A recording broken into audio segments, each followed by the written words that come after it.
ফেরাউনের কোলের ভিতরে মুসা নবীকে যেইভাবে পেলেছে, হয়তো ক্ষমতাসীন ভিতরে মুসার মতো এরকম ঈমান দীপ্ত ইসলামী বিপ্লবী সৈনিকদেরকে আল্লাহ বাঁচিয়ে রেখেছে। ঠিক কিনা বলে? যারা বিপ্লব ঘটিয়ে দেখিয়ে দিয়েছে। আজকে তোমরা তাদের অবদান স্বীকার করতে চাও না। ভাসুরের নাম মুখে নেওয়া যায় না। অবদান খেতে পারো। সমস্ত জালিমদের পতন ঘটানোর জন্য তারা আন্দোলন, ওই আন্দোলন খুব ভালো লাগে। তারা বুক পেতে দিয়ে জীবন দেয়, ওইটা ভালো লাগে। কিন্তু যখন প্রচার হয় যে এটা ইসলামিক দলের লোক, তখন বলছে এটা রাজাকার। এর চেয়ে বেঈমান আর কেউ হতে পারে না। ঠিক না? তার অবদান দিতে পারো, তার জীবন দিয়াটা মেনে নিতে পারো। যখন বলো ইসলামী দল করতে, তখন আর ভালো লাগে না। তো ফেরাউনের চেয়ে বড় কাফের। ঠিক কিনা বলে? তার অবদান স্বীকার করতে সমস্যা কোথায়? সুতরাং যতদিন পর্যন্ত এই সকল ইনসাফ ভিত্তিক সকল মানুষের অবদান, শুধু নট অনলি একটা গ্রুপ নয়, সকল দলের অবদানকে আমরা সমানভাবে স্বীকৃতি দিতে না পারবো, ততদিন পর্যন্ত আমাদের এই জাতি পরিপূর্ণভাবে মুক্তি লাভ করতে পারবে না। ঠিক কিনা বলে? সুতরাং প্রিয় ভাইয়ের আমার, ফেরাউনের ঘরে আর একজন স্ত্রী নাম হলো আসিয়া আলাইহিস সালাম। উনারও আমি যে আজকে আয়াতে তিলাওয়াত করেছি, আল্লাহ পাক বলছেন ওয়াদারাবাল্লাহু মাসালাল লাযিনা আমানু ইমরাআতা ফিরাউন। শোনো যারা বিশ্বাসী, যারা ঈমানদার, তোমাদের জন্যই কোরআনে আমি একটা দৃষ্টান্ত স্থাপন করলাম। সেটা হলো ফিরাউনের স্ত্রী আসিয়া আলাইহিস সালামের। সুবহানাল্লাহ কোন? তাকেও ঈমানের জন্য জীবন দিতে হয়েছে। ঠিক কিনা বলে? আল্লাহ পাক এরকমের মজবুত ঈমান আমাদের সবাইকে দান করুন। সবাই বলেন আমিন। আজকের এই পবিত্র জুমার দিন আল্লাহ পাক রব্বুল আলামিন এই দিনটাকে সপ্তাহের শ্রেষ্ঠ দিন হিসাবে আল্লাহ তাআলা ঘোষণা করেছেন। জোরে বলেন সুবহানাল্লাহ। দিনটা শ্রেষ্ঠ, তার আমলগুলো শ্রেষ্ঠ। আমরা সারা সপ্তাহ যোহরের নামাজের সময় জোরে কিরাত পড়ি না, কিন্তু শুক্রবারে জোরে কিরাত দিয়ে আমরা নামাজ পড়ি। এখানে খুতবা দেয়া হয় ঈদের নামাজের মতো। সুতরাং এটাকে সাপ্তাহিক ঈদ বলা হয়। সুতরাং এই দিনের গুরুত্ব ইসলামে কম না বেশি? অনেক বেশি।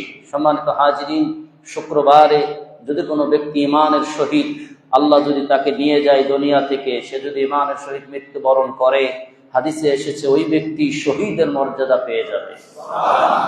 সুতরাং এই মর্যাদা, এই দিনের ফজিলত আছে না নাই? আন আউস ইবনে আউস রাদিয়াল্লাহু তাআলা আনহু قال قال رسول الله সাল্লাল্লাহু আলাইহি ওয়াসাল্লাম মান ইগতাসালা ইয়াউমাল জুমআতি, যদি কোনো ব্যক্তি এই শুক্রবারে সুন্দরভাবে গোসল করে, পবিত্র হয়ে, উত্তম পোশাক পরিধান করে, খুশবু ব্যবহার করে, যদি ওয়ালাম ইয়ারকাব, পায়ে হেঁটে মসজিদের দিকে রওনা দেয় এবং দানা মিনাল ইমাম, ইমামের কাছাকাছি বসার চেষ্টা করে, ওয়ালাম ইয়ালগু, অনর্থক কোনো বাজে কথাবার্তা অন্যদিকে খেয়াল না দিয়ে মনোযোগ দিয়ে যদি খুতবা শ্রবণ করে এবং এই অবস্থায় যদি সে জুম্মার সালাত আদায় করে, কানা বিকুল্লি খুতওয়াতিন আমালু ওয়া সানা, যে কয়টা কদম দিয়ে সে মসজিদ পর্যন্ত এসেছে, প্রত্যেকটা কদমে টানা 1 বছর নফল অর্থাৎ তাহাজ্জুদের সালাত আদায় করলে সেই সওয়াব, এবং একটানা বিনা কাজায় একটানা 1 বছর নফল রোজা রাখলে সেই সওয়াব, একটা কদমে আল্লাহ সেই সওয়াব দান করবে। জুম্মার দিনের ফজিলতের ব্যাপারে নাসাই শরীফের এই হাদিসের উপরে আর কোনো হাদিস নাই। একটা কদমে 1 বছরের তাহাজ্জুদ এবং 1 বছর একটানা রোজা রাখার সওয়াব আল্লাহ দান করবেন। সুতরাং আজকের এই দিনটা পেয়ে আমরা খুশি না বেজার? সবাই জোরে বলুন আলহামদুলিল্লাহ। সম্মানিত হাজিরিন, এই পৃথিবীতে শুরু থেকে এ পর্যন্ত আল্লাহ পাক রব্বুল আলামিন, আল্লাহ পাক হকের পথে কিছু মানুষকে আল্লাহ তাআলা কবুল করেন। আবার অনেক মানুষ হকের পথে আসতে পারে না, হিদায়াতের রাস্তায় আসতে পারে না। এটা এক একজন ব্যক্তির তার নিজের কর্মফলের কারণে এই ঘটনাগুলো ঘটে। অনেকেই মনে করে সবকিছু তো আল্লাহরই দোষ। না, টেস্ট পরীক্ষা যখন হয়, এই যে এসএসসি পরীক্ষা কিছুদিন আগে গেল, এইচএসসিও শেষ হয়ে গেল। এসএসসি পরীক্ষা 3-4 মাস আগে যে টেস্ট পরীক্ষা হয়, টেস্ট পরীক্ষা পর্যন্ত স্যারদের আওতায় থাকে। স্যাররা টেস্ট পরীক্ষা পর্যন্ত তার যে অবজার্ভ এবং তাকে নিয়ে যে গবেষণা এতদিন পর্যন্ত তাকে পড়িয়েছে, তার যে পড়ার গতি এবং তার যে ব্রেনের যে চাহিদা, এই অনুযায়ী স্যাররা বলেন এই কয়জন ছাত্র ইনশাআল্লাহ এ প্লাস পাবে। বলে কিনা স্যাররা? বলে না? বলে। কিন্তু এই যে 3-4 মাস সে বাসায় থাকলো টেস্ট পরীক্ষার পরে, ওই সময় সে পড়ে নাই, ঠিক মতো পড়ে নাই, আড্ডাবাজি করেছে, গাইডলাইন ঠিক হয় নাই, ঘটনাক্রমে যে এ প্লাস পাওয়ার কথা সে ফেল করে গেছে। এরকমের ঘটনা ঘটে কিনা? এই যে ফেল করে গেল, সব দোষ তো স্যারের। কথা বলেন, স্যারের দোষ না? কার দোষ? নিজের দোষ। কারণ তুমি এতদিন যেভাবে পড়েছিলে, স্যার বলেছে তুমি এ প্লাস পাবে ইনশাআল্লাহ, কিন্তু যে 4 মাস পড়লে না, ঠিক মতো চললে না, স্যারের রুটিন অনুযায়ী চললে না, এই জন্য তুমি ফেল করেছো। আল্লাহ পাক রব্বুল আলামিন বলেন, গোলাম আমি তোমাকে বানিয়েছি জান্নাতে দেওয়ার জন্য। সুবহানাল্লাহ। এই পথে চলো, আর এই পথে চলো না। এটা খাও, এটা খাবে না, এটা ধরো, এটা ধরবে না। যদি করতে পারো তুমি সোজা জান্নাতে। জোরে কান সুবহানাল্লাহ। উনি দুনিয়ায় এসে বলতেছে, আল্লাহ বলছে এটা ধরো না, ওইটা ধরবো। এই পথে চলো না, না একটু চললাম, সমস্যা কি? ঘটনাক্রমে এই ব্যক্তি জাহান্নামে হয়ে গেল। দোষ কার? জোরে বলুন। সুতরাং আল্লাহ পাক রব্বুল আলামিনের কাছে দোয়া করা, ওগো আল্লাহ আমাকে সব সময় ইহদিনাস সিরাতাল মুস্তাকিম, হিদায়াতের রাস্তায় আমাদেরকে অটুট রেখো, কায়েম রাখো।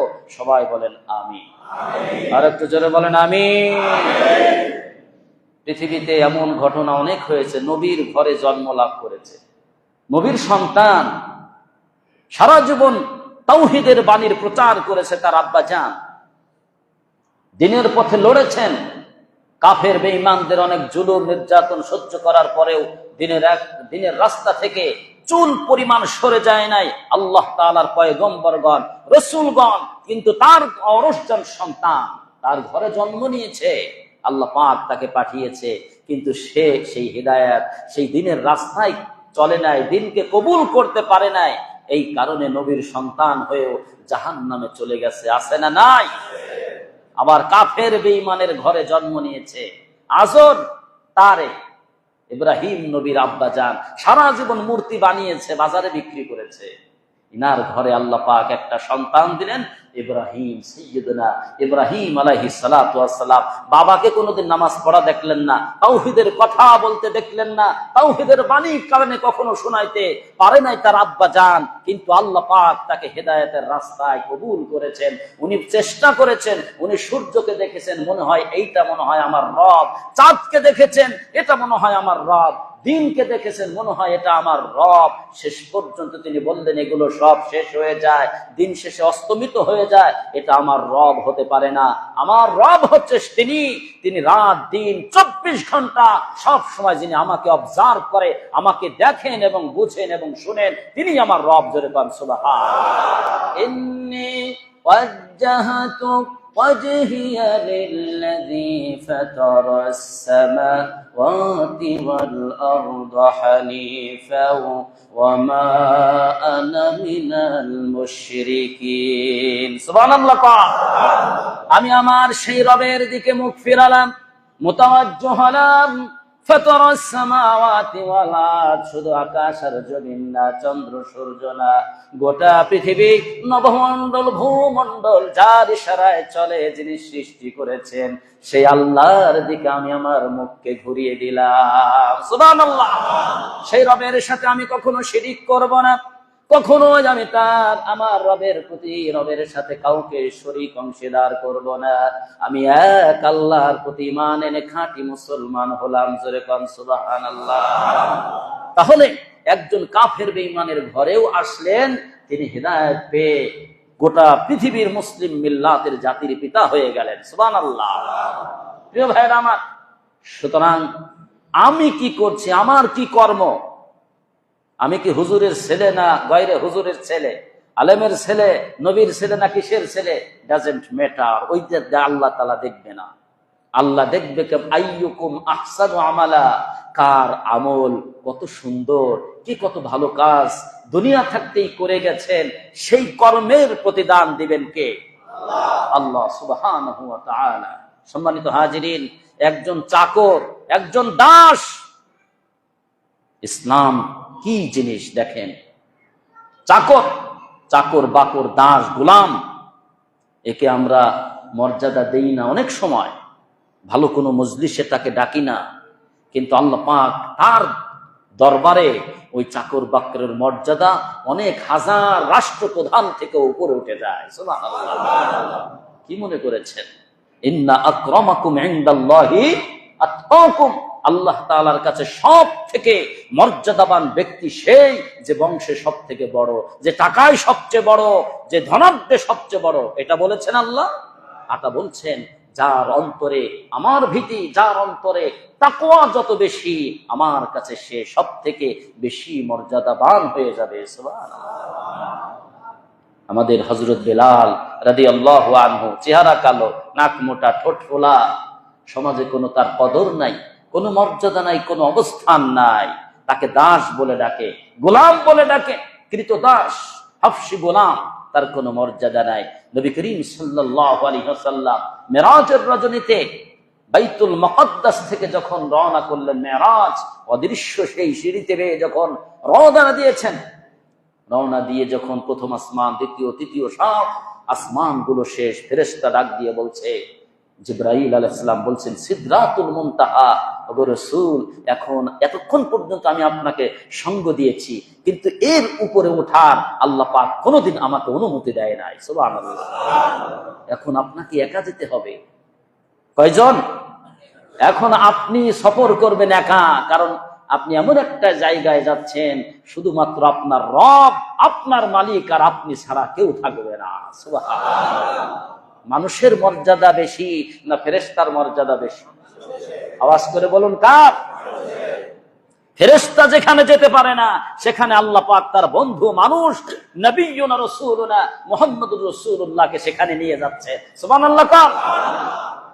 প্রিয় ভাইরা আমার, জিবরাইল আমিন যখন বললেন এর উপরে আমি আর যেতে পারবো না, আপনাকে একা একা যেতে হবে, রফরফ নামক একটা বাহন চলে আসবে, এটার উপরে আপনি চড়ে বসবেন। রফরফ বাহন একাই উঁচুর দিকে নিয়ে আল্লাহর আরশে পৌঁছাই দিবে। যখন ওইখানে গেলেন, একটু মনের মধ্যে পিন পতন, নীরবতা, কোনো আওয়াজ নাই, শব্দ নাই। নবীর মনের মধ্যে কেমন জানি লাগলো। এই মুহূর্তে তিনি শুনতে পেলেন তার কানের ভিতরে তার সব থেকে একজন কাছের সাহাবী, নবী যেখানে দাঁড়ান তার পিছনেই যে সাহাবী দাঁড়ায়া ৫ ওয়াক্ত নামাজের ইকামত প্রদান করেন, সেই বেলালের পায়ের আওয়াজ নবী শুনতে পেলেন। যেই বেলালের দুনিয়ায় কোনো মর্যাদা নাই, কোনো বংশ পরিচয় ওইভাবে নাই, দাম নেই, টাকা নেই, পয়সা নেই, বংশ গরিমা নেই। আহারে, সেই বেলালের পায়ের আওয়াজ সিদরাতুল মুনতাহার উপরে উঠে গেছে। ইন্না কারামাকুম ইনদাল্লাহি আতকাকুম ইন্নাল্লাহা আলিমুন খাবীর। আল্লাহু আকবার। নিশ্চয় যার অন্তরে আমার তাকওয়া বেশি, আমার ভয় বেশি, আমার দরবারে ওই বান্দার মর্যাদা সব থেকে বেশি। জোরে কর সুবহানাল্লাহ। এই জন্য অন্তরে ভয় রাখতে হবে একজনের, তিনি কে? আল্লাহ তৌফিক দিন। সবাই বলেন আমিন। সম্মানিত হাজিরিন, একথা আমি বলছিলাম যে কোথায় আপনার বসবাস, কোন ঘরে আপনার জন্ম, কোন জায়গায় আপনি কত বড় পদ পেলেন কি না পেলেন, ওটা কোনো বিষয় না। আল্লাহর সাথে যদি আপনি সম্পর্ক তৈরি করে ফেলতে পারেন, আল্লাহর সাথে যদি গভীর সম্পর্ক হয়ে যায়, আল্লাহ পাক রব্বুল আলামিন আপনাকে রাজা বাদশার থেকেও অনেক মর্যাদা দিতে পারেন। পারেন কি পারেন না? পারেন। প্রিয় ভাইরা আমার, আল্লাহ পাক রব্বুল আলামিন তার একজন বিশেষ জলিলুল কদর নবী, পয়গম্বর, নাম হচ্ছে হযরত মূসা আলাইহিস সালাতু ওয়াস সালাম। এই মূসা নবী পৃথিবীতে যখন আসলেন, তখন তদানীন্তন ক্ষমতার মসনদে কে ছিলেন? যারা বলুন। দেখেন, এই যে পৃথিবীর শুরু থেকে নিয়ে পর্যন্ত যখন ইব্রাহিম নবী আল্লাহর নবী হয়ে গেলেন, ওই সময় ক্ষমতার মসনদে কে? নমরুদ। নমরুদ কি কম জালেম নাকি? গোটা পৃথিবী শাসন করে। ওই সময় ইব্রাহিম আলাইহিস সালাম তার সাথে মোকাবেলা হলো নমরুদের, ঠিক না? নমরুদের মোকাবেলা করে আল্লাহ পাক সাইয়্যিদিনা হযরত ইব্রাহিম আলাইহিস সালামকে বিজয় দান করলেন। সুবহানাল্লাহ।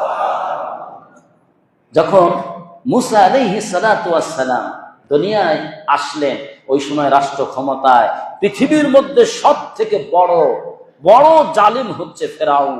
এই ফেরাউন ক্ষমতার মসনদে। আল্লাহ পাক বললেন, মুসা ভয় পেও না, শক্তি রাখো, ঈমান রাখো। এই ফেরাউন তোমার কাছে পরাজয় বরণ করিয়ে আমি ইসলামের বাণী তাওহীদের পতাকাকে উড্ডীন করে বিজয় করে দেখিয়ে দেব। সুবহানাল্লাহ। সাহস রাখো, হিম্মত রাখো, তাওয়াক্কুল রাখো। কার উপরে? আল্লাহর উপরে তাওয়াক্কুল রাখো। আমরা মনে করি অনেক সময় যে এত বড় ক্ষমতাশীল, ওদের সামনে কোনো কথা বলার কোনো সুযোগ নাই। না, কিভাবে সম্ভব? এই টুপিওয়ালা মাত্র কয়েকজন, এরা কিভাবে?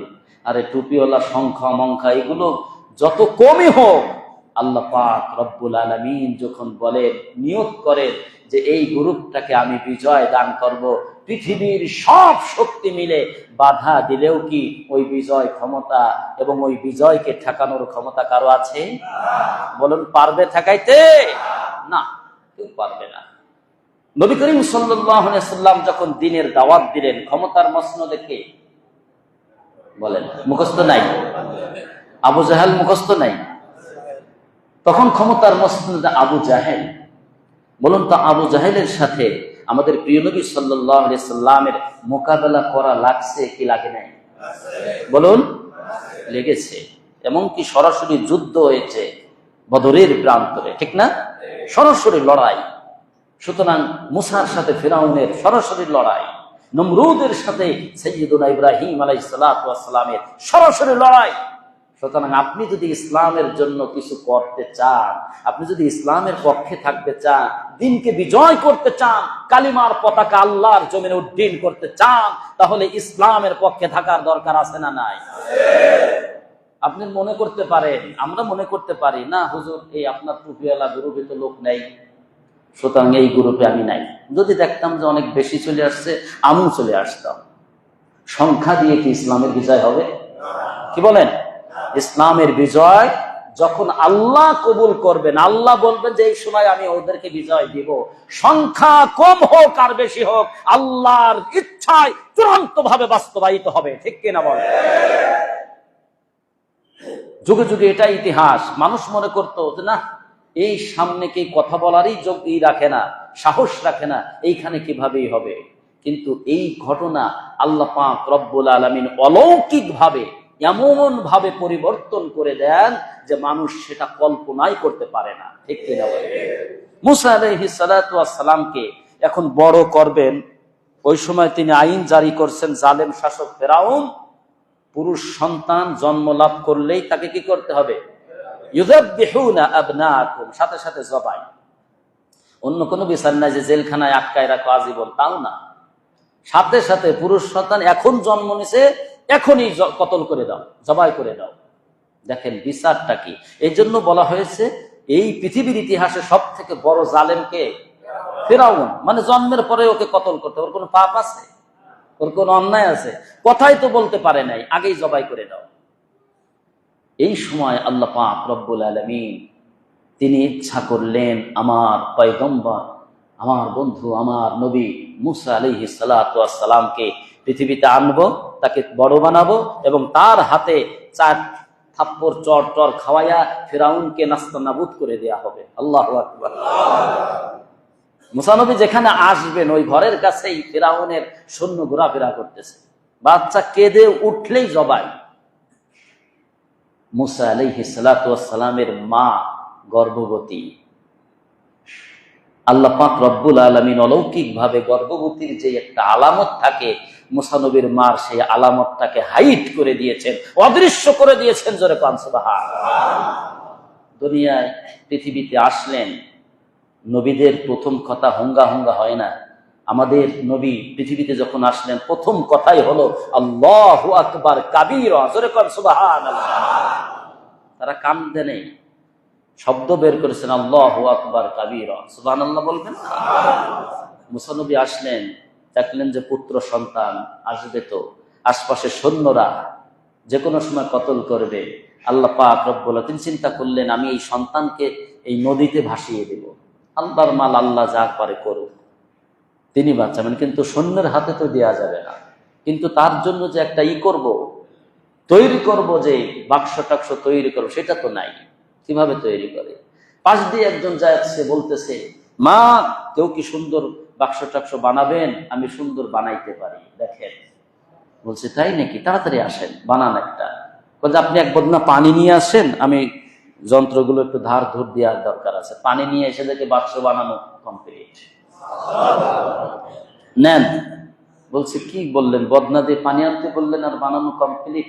এবার মজুরি না নিয়ে এই মিস্ত্রি রওনা দিয়েছে তার নিজের পথে। ডাক দিয়ে বলছে বাবারে তুমি মজুরিও নিয়ে নিলে না, নামটা একটু বলে যাও, আমি তোমার জন্য হাত তুলে মহান রবের দরবারে দোয়া করে দেব। সুবহানাল্লাহ। ডাক দিয়ে বলছে মানে দুনিয়ার সাধারণ কোন মিস্ত্রি আমি নই, আমি হচ্ছে আল্লাহ পাক রব্বুল আলামিনের স্পেশাল মিস্ত্রি, নাম আমার হযরত জিবরাইল। আমার প্রিয় ভাইরা, বাক্সের মধ্যে শিশু নবী মুসাকে রাখার পরে এরপরে নদীতে যখন ভাসিয়ে দিলেন, তার একজন বোন ছিল আসমা।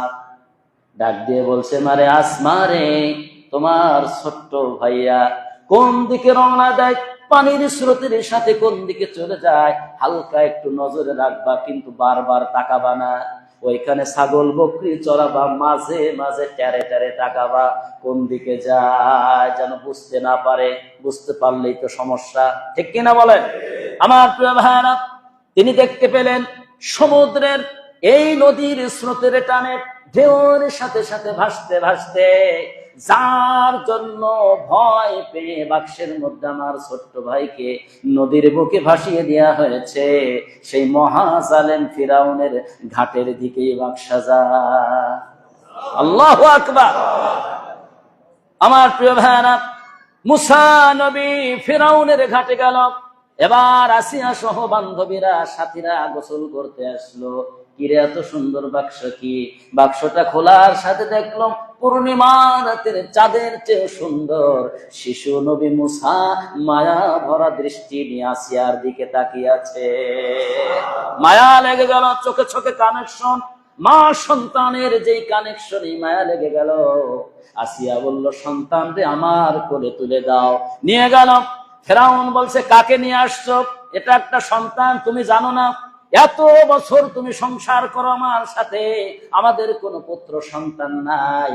আল্লাহ পাক যে কোনো কারণে যে কোনো কায়দায় এই সন্তান আমাদেরকে দিয়েছে, এটাকে আমি বড় করব, একটু সুযোগ দাও। ফিরাউন চিন্তা করলো সারা দেশের পুরুষ সন্তান জবাই করে ফেললি, আমার ঘরের মধ্যে এটা বেঁচে থাকলে মুসা হতে পারে, ঠিক কিনা? যেখানে ভয়, বাঘের ভয়, সেখানে কি হয়? হ্যাঁ, বলছে যে সব বনি ইসরাইল থেকে এটা আসছে কিনা, তোমার তো বনি ইসরাইলের কাছে সব সৈন্য মোতায়েন করছো, গর্ভবতী যত নারী আছে তাও তোমাদের মার্ক করা, সুতরাং এটা তো ওই জায়গার না, এটা অন্য বংশের, তোমার কীর্তি বংশের হতে পারে, ভেসে আসছে, সুতরাং এটাকে আমি বড় করে। আচ্ছা ঠিক আছে, বড় করো। বড় করে এবার যেহেতু বাপ মতো পালন করতেছে, বলে একটু কোলে দাও, একটু করি। একদম হাদিসের মধ্যে আসছে কোলে নিয়ে সাথে সাথে এমন জোরে এক চাটি দিছে, ফেরাউন এত শক্তিশালী তাও সে মুখ ঘুরে গিয়েছে। আল্লাহু আকবার। খাবার খাওয়ার পরে একটা সন্দেহ তার হয়েছে, এই খাবার তো সাধারণ কোন বাচ্চারা মারতে পারে না, ওর এত শক্তি কোথা থেকে আসলো? শিশুকালেই শিশু নবী মুসার হাতের চাটি খেয়েছে ফেরাউন। আল্লাহু আকবার। আস্তে আস্তে করে বলা হলো, আমি গত বছর বলেছিলাম বিস্তারিত কাহিনী, আমি ওই দিকে বিস্তারিত বলছি না। বড় হয়ে গেল, তিনি মাদায়েন নগরে চলে গেলেন, তার হাতের একটা ঘুষি খেয়ে উনার ফিরাউনের বংশের একটা লোক মারা গিয়েছে, খালি আস্তে কিল মারেছে, সাথে সাথে মারা গিয়েছে। কিন্তু কিল দিয়ে মানুষ মরে যায়, এক ঘুষিতে জীবন চলে যায়। কি ঘুষি? তখন ফিরাউন বলল, ছোটকালে আমার একটা মারছে, ওর মারির ওজন আগের থেকেই আলাদা, সুতরাং এ আর কেউ না, এ মুসা নবী, যার হাতে আমার পতন হবে এটা সেই, ধরো তাকে। আল্লাহ পাক বললেন, মুসা থাকা যাবে না, হিজরত করো, মাদাইন নগরে চলে যাও, ওইখানে আমার নবী সাইয়্যিদুনা শুআইব আলাইহিস সালাম আছে, জোরে কোন সুবহানাল্লাহ। ওইখানে চলে যাও। চলে আসলো আবার ব্যাগ, ডাক দিয়ে বললেন, ইদহাব ইলা ফিরআউনা ইন্নাহু তাগা, মুসা রে, সারা জীবন পালিয়ে থাকা যাবে না, চলে আসো আবার ফিরআউনের এই রাজ দরবারে, পিতৃভূমিতে চলে আসো, এই মাতৃভূমি জালিমদের অত্যাচার থেকে রক্ষা করতে হবে, ঠিক কিনা? দাওয়াত নিয়ে চলে যাও। ইযহাবা ইলা ফিরআউনা ইন্নাহু তাগা, ফিরআউনের দরবারে যায়া ইসলামের দাওয়াত যখন দিয়ে দিল, ডাক দিয়ে বললেন, আল্লাহর পক্ষ থেকে আমরা এসেছি, সাধারণভাবে এসেনি, কালিমার দাওয়াত তোমাকে দেয়া হয়েছে। আল্লাহ পাক রব্বুল আলামিন তিনিও চান তুমি ইসলামের পথে আসো, তুমি তাওহীদের পথে এসো, খাঁটি মুসলমান হয়ে যাও, আল্লাহ তোমার উপরে রাজি খুশি হয়ে যাবে, জোরে কোন সুবহানাল্লাহ। ফিরআউন ডাক দিয়ে বলে, আনা রাব্বুকুমুল আ'লা, আমার সে বড় রব বলে কেউ থাকতে পারে এটা আমার জানা নাই, কারণ এই জগতে এখন আমি সব থেকে বড় খোদা। জোরে বলেন নাউজুবিল্লাহ।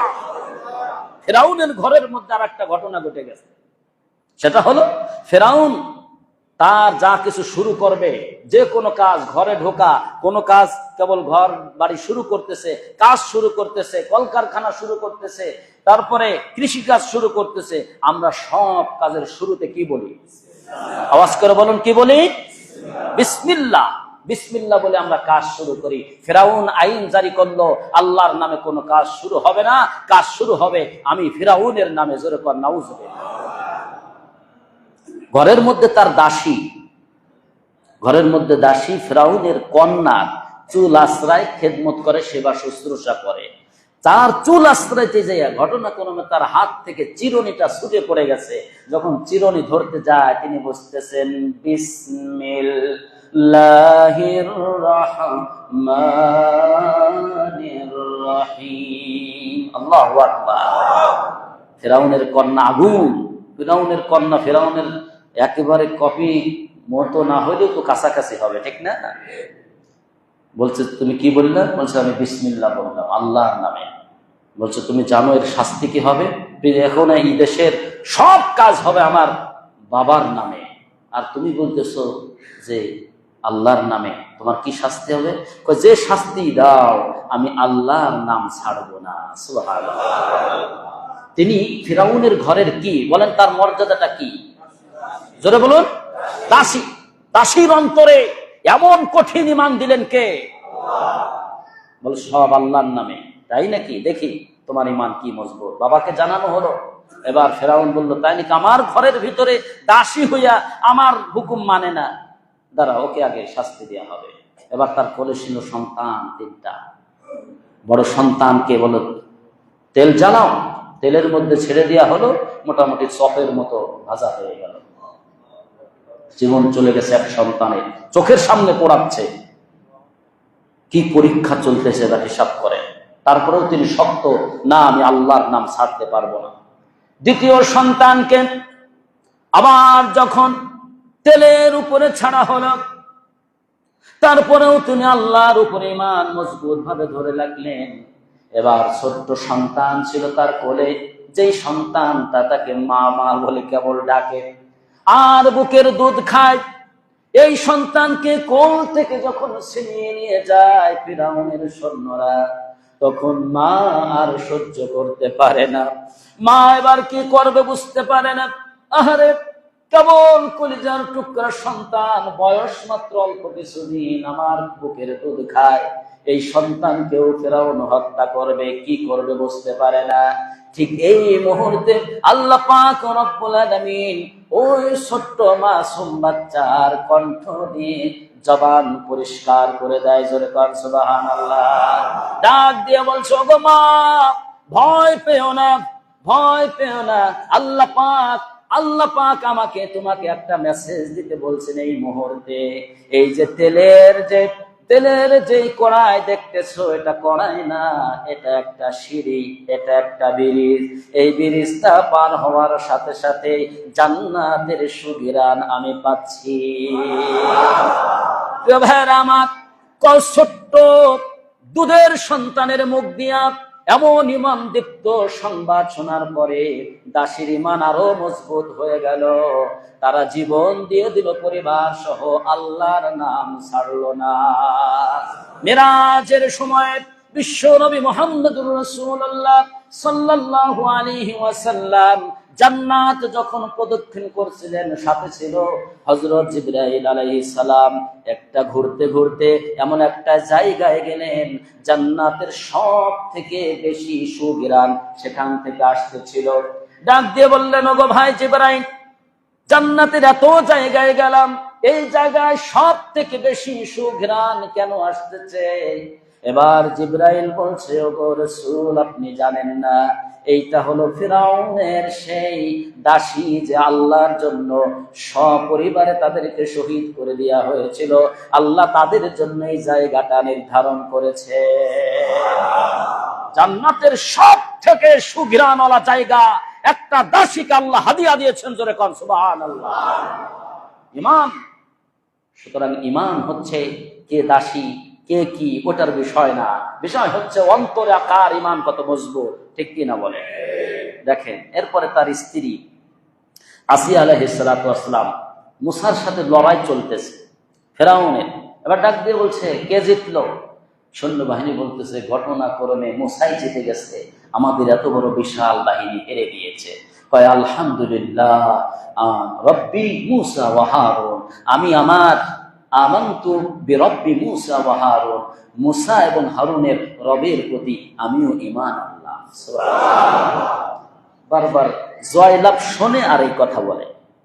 তখন বলছে, এই ঘটনা তো জানার দরকার, ওনার ঘরের মধ্যে ঈমানওয়ালা লোক রয়েছে।